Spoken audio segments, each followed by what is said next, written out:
Assalomu alaykum hurmatli kuzatuvchilarimiz va obunachilarimiz. Mana bugun hikol quyonimiz tug'di. Ya'ni 33 kunda tug'di. 5 ta bola tug'ibdi. 33 kunda endi bu to'g'ri Allohning bergani bitta tug'sa ham 15 ta tug'sa ham, lekin kam tuqqaniga hikol ko'p tug'adi-ku. Kam tuqqanligiga bir onasini tekshirishga harakat qilamiz.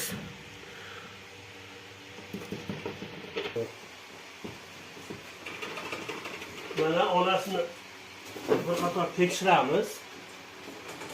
Onda bola bormi, yo'qmi? Qorni. Mana ona quyonni olib, qornini tekshirib ko'ryapmiz. Ertalab tuqqandi bola 5 ta. Kamligiga mana hozir qornida bolasi bor. Bunga nima qilamiz endi? Tuqqan bolani qiynalyapti. Hozir oksitatsiya ukolini qilamiz. 1 grammdan qilib qo'yamiz. Mana hozir tortib olamiz buni.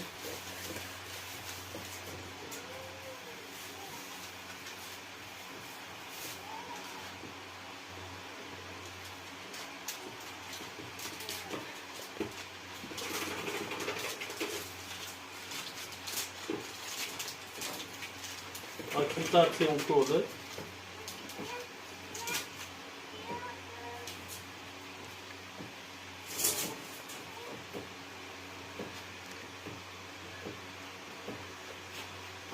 Oksitatsiya ukoli mana. Mana oksitatsiya ukolini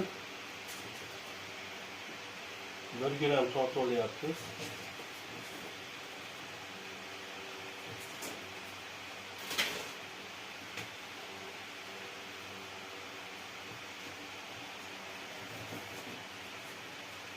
Şimdi mana hozir ukolni qilamiz.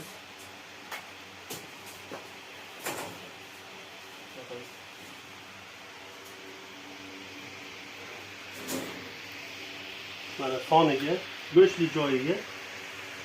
Bismillah. Urib qo'yamiz. Bismillah.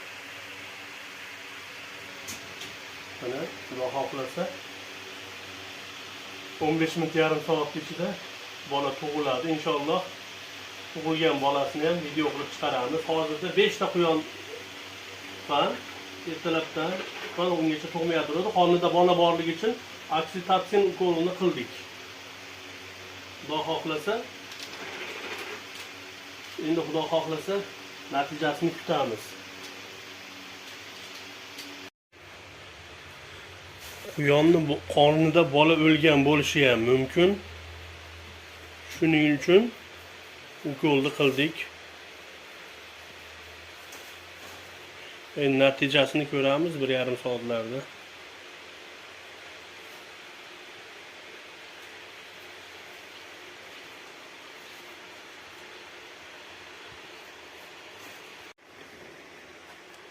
Mana ukoldan keyin natija. Mana qornida o'lik bola qolib ketgan.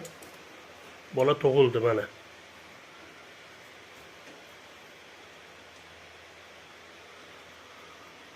Oksitatsiyaning foydasi.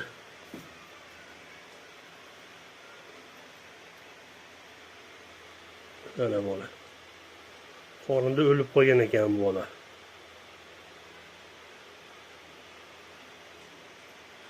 Videoyimiz yoqqan bo'lsa, hurmatli obunachilar, bittadan like bosib, obuna bo'lmaganlar albatta obuna bo'lib qo'yasizlar.